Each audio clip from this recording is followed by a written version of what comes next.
Hello, I'm Jam, and we're working on another system-agnostic mini-dungeon for Patreon.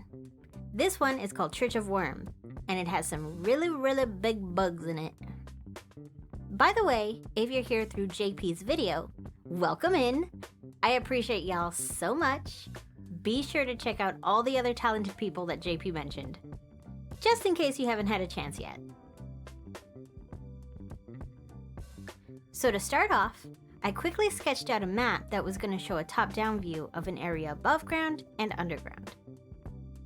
The idea being that players would discover the ruins and a campsite before heading into the depths. I made a starlight pit and a little special locked door. I made a waterfall and an entrance with little buggies. I was liking the direction of the dungeon, but to be honest, I was having doubts at this point. When it came to working on the above ground pieces, I just wasn't feeling it. So I pivoted to just drawing the facade of the church. I struggled with my first try on the church, so I started over. For my second try, I just found a photo on Pexels and took the basic shape of this building's towers as a starting point. Since I pivoted, I had space for another room in the dungeon too.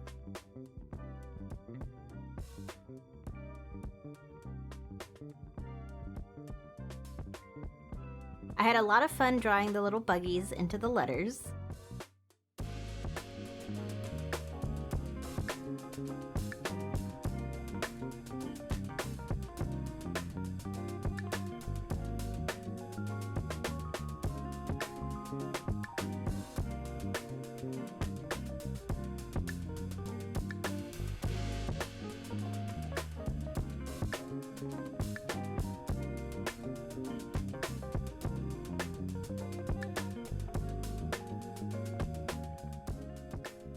After adding more details and color, I really like how it came together in the end. Also, real quick, thanks for doing all the YouTube stuff. I really appreciate it, and for a small channel like mine, it makes a huge difference. Time for sticker art. And y'all, although I struggled with the dungeon map, I do love what I made for the sticker designs. I took some shortcuts with the centipede creature design, but it all worked out because I was running out of time to get the art done.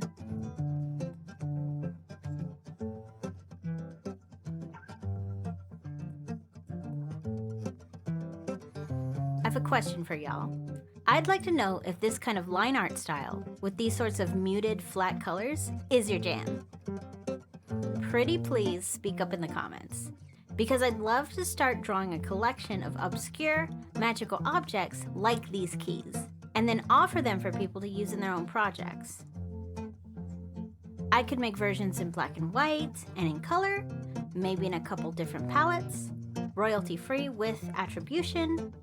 There's a lot of amazing artists and fantasy cartographers doing this already on Patreon. I'll leave a nice little list of artists for you to check out in the description.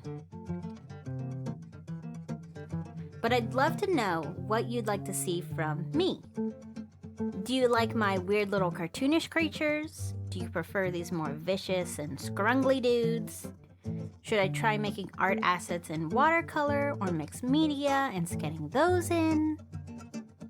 We did something like that for Dino Car with brush strokes and painted shapes.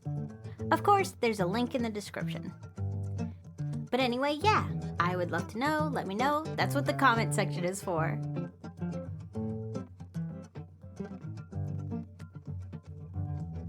With the sticker art done, let me show you how I quickly got them ready. Since both designs had thin and delicate areas, I needed to add a background and a thick bleed around them. I started by going to Quick Effects, turned on Outline, then played with the radius setting. When the thickness looked good enough, I made another layer below it. Then I used the pen tool to create a shape that would help neatly connect the three keys. Oh, here's an important note. The bleed here is purposefully wider than I want the end sticker to be. Because when we take it to our cutting machine software, the cutting path is going to be inset a little bit, so we get a nice solid border without any of the weird little white bits.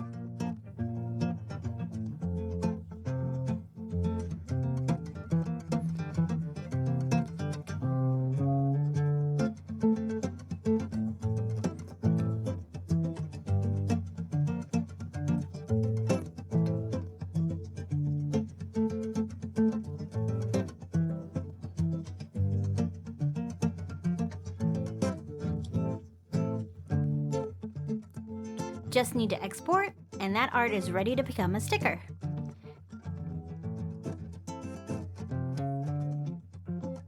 Now here's a quick trick. Since we have a second complex design, I'm going to copy this layer with the outline effects.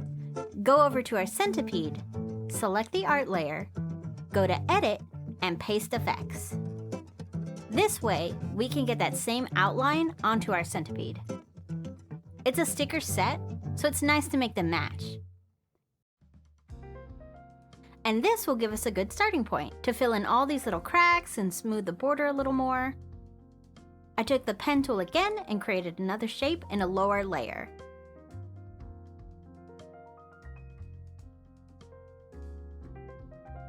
Now it's time to lay out the stickers. But let's just zip past all this boring nonsense and get to the sticker peel.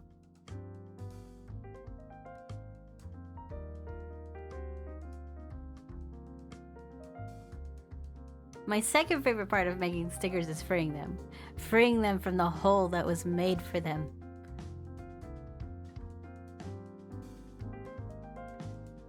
Editing the map was simple.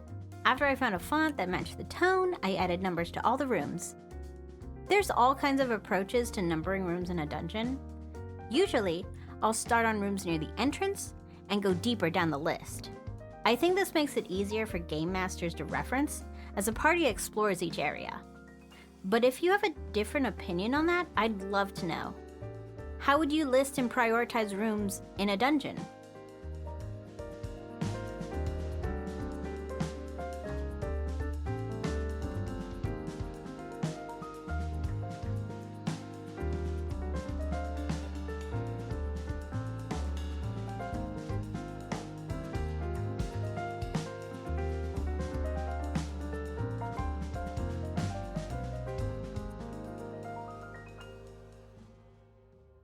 Time for the text side. I started with a text frame and filled it in with a few paragraphs. This first text block is the introduction. It shares a little bit of the location's backstory and about the setting. While brainstorming ideas for this dungeon, my partner Nevyn helped me write this out. After I figured out the font I wanted to use, I copy and pasted the text frame to add in the next section. Here's another little tip for Affinity Publisher. If you'd like the text to flow from one frame into another, just select this little circle on the bottom right of a text frame. You'll see a chain appear and a little triangle. Then click on the text frame you want it to flow into. Now you'll see these little lines and arrows that connect the frames. This is how you could make your words continue from one page to the next.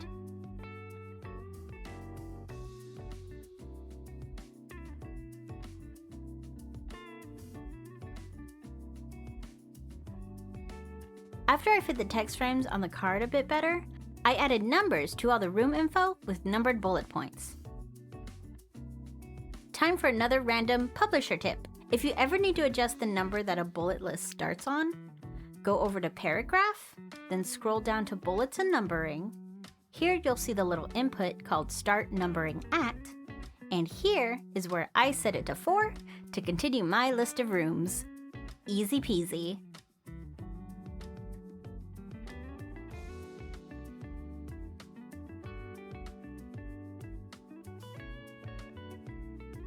After a bunch of little adjustments to the text, I tested out some ways to help visually separate the information. Tried some lines, but it wasn't distinct enough. So I picked out some colors I used in the map, and I used one to highlight the dungeon's backstory with it. Next, I created an alternating background behind the numbered paragraphs. I just used the rectangular shape tool and a pale color I picked from the map.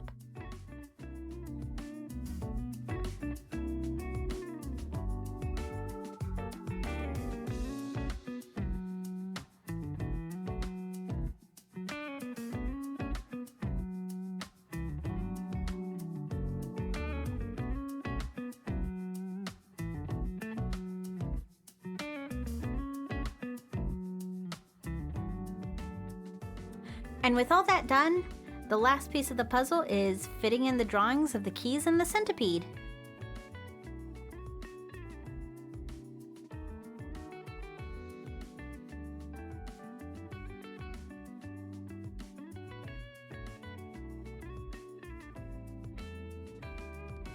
To fit this bug in as snug as a rug, I used the text wrap tool. So all of these nodes show the shape that the text will avoid. By default, it follows the outer edge of the art you'll place. But you can use the node tool, that's this white pointer, to edit the shape. So to refine the centipede shape into having a much smoother curve, I selected and erased a bunch of the nodes. Also, in the text wrap settings, I set the wrap to longest side, and I added a little bit of padding. I do pretty much the same process with the keys too.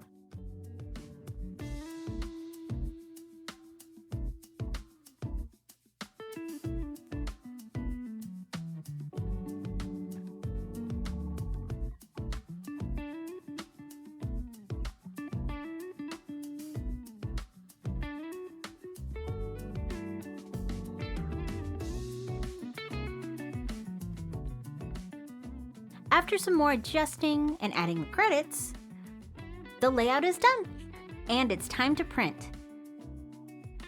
The Church of Wurrm postcards and stickers turned out so fun. There's something about incorporating soft pastel colors with black and inky and perfect line art. I can't wait for everyone to receive them.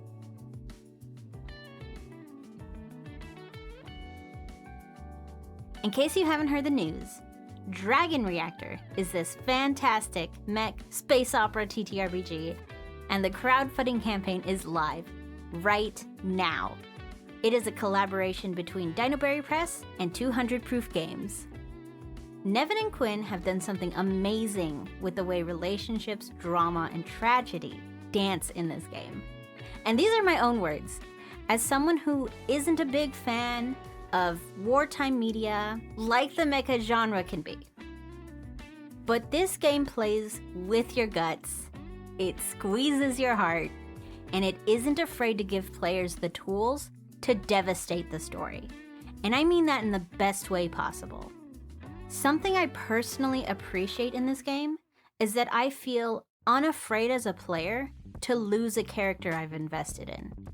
Because this game makes telling your stories, your heroic tragic sacrifice, or your epic final stand so stinkin' satisfying. I hope you'll go and check it out. You can read and play the demo for free right now over at itch.io. Also, our shop has a special deal going on during the campaign where you can get a zine print of the demo included in your order. Links are in the description as always.